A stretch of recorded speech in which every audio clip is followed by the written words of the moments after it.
I was the all-powerful prime minister.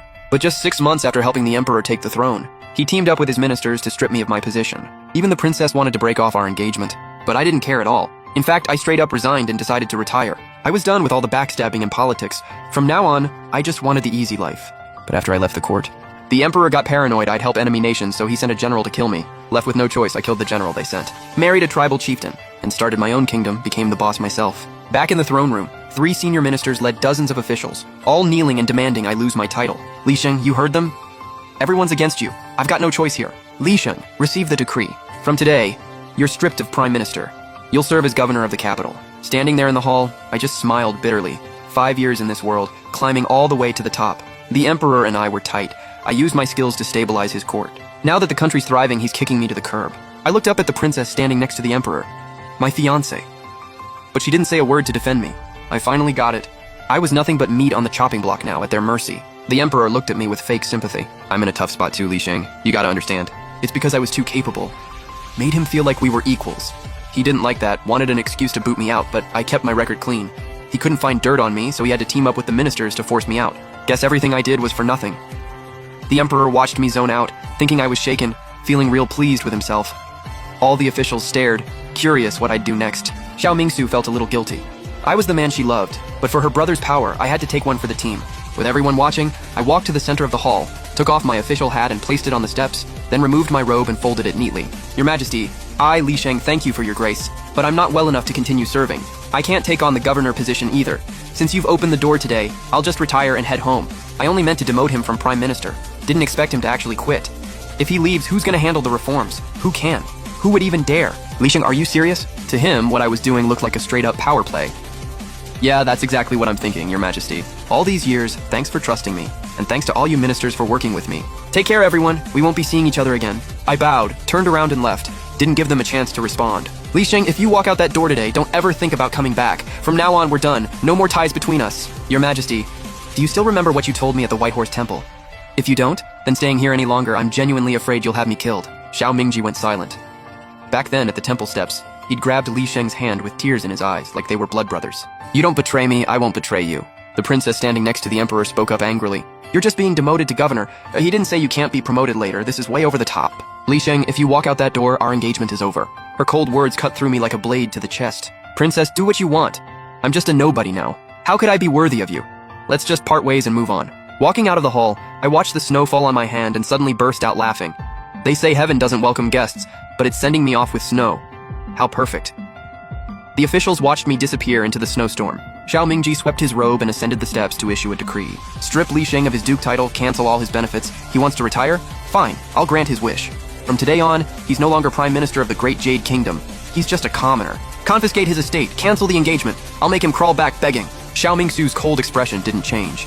She thought Li Sheng had brought this on himself. He thought too highly of himself. The kingdom would thrive without him. Right now, she thought her brother did the right thing. If they didn't knock me down a peg, I'd be unstoppable later. The officials had mixed feelings. Li Sheng's reforms were still ongoing. The powerful clans hadn't been fully dealt with yet. Now that he was out, who could handle this mess? Nobody here had the skills. Below the jade steps, a man in golden armor stared at Xiao Mingsue, eyes full of excitement. He was Zhao Bugui, the emperor's champion general, who'd been crushing on the princess for ages. Now that commoner Li Sheng was finally gone, he finally had his shot. Meanwhile, in the capital's Tianning district, a loud crash echoed. The duke's estate sign got smashed to pieces.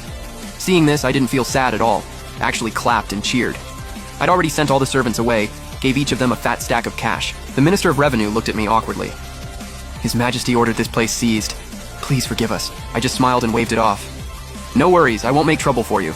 Didn't touch anything in the rooms. You guys handle it. The minister sighed. His Majesty just wanted you to apologize, and this would all blow over. Why'd you have to do this? I didn't answer. Then I shouted, I've decided I'm done with the Great Jade Kingdom. Gonna check out the northern steppes. Right now I've got internal energy flowing non-stop. I can shatter stone lions with one slap. With this kind of power to protect myself, why put up with this crap? I'm hitting the road. Once I've had my fun, I'll come back and take down your kingdom. Be my own boss. The minister watched me leave, shook his head and said, still too young.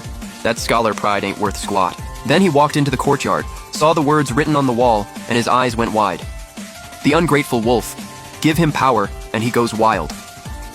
He knew exactly who this was about. Li Sheng, oh Li Sheng, you've lost your mind. How dare you write something like this? Can't hide it now even if I wanted to. This is suicide. Guards, make a rubbing of these words and send it to the palace. In the palace, Xiao Mingji looked at the poem, just snorted and tossed it aside.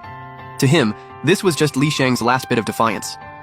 Figured in a few days, he'd come crawling back to apologize. Half a month passed in the blink of an eye. At the great general's estate, Xiao Mingsui was swinging her sword, shattering the blade in her hand. An old man slowly approached. Your mind is unstable. Your heart is deeply shaken. Xiao Mingshu threw down the broken sword and bowed to the old man respectfully. Master, you're thinking about Li Sheng, aren't you? No, I'm not. I watched you grow up. You think I can't read your mind, old as I am? Xiao Mingzhu sat down in the pavilion looking annoyed. Master, I just don't get it. Why can't he just be practical about this? My brother wasn't saying he'd strip him of everything, just have him be governor for a bit, then promote him later. Why couldn't he just apologize to my brother? A subject must obey his ruler. That's from your perspective, Shuer. But from Li Sheng's angle, I've met that young man. He's got backbone. When your brother first took power, officials didn't respect him. People suffered. Powerful clans ran wild. Now the government's clean. The country's peaceful. Those clans are completely gone. Did your brother do all that himself? No, Li Sheng did. With all that talent, refusing to form factions, content to be a lone minister, your brother still felt the need to put him in his place over his attitude. You think he could take that? Someone with that much genius isn't like those mediocre officials. You can't treat them the same. Besides, demoting someone is easy, promoting them back? That's hard. Xiao Mingsu felt conflicted. Did we really make a mistake? Did we really wrong Li Sheng? Master, are you saying I should go find Li Sheng now? Someone with that kind of pride will never turn back. If you go now, it's probably too late. Instead of that, report this to your brother. Word about Li Sheng leaving has spread across all 9 provinces. Plenty of people want to recruit him. We absolutely cannot let him join another kingdom, or the consequences will be disastrous.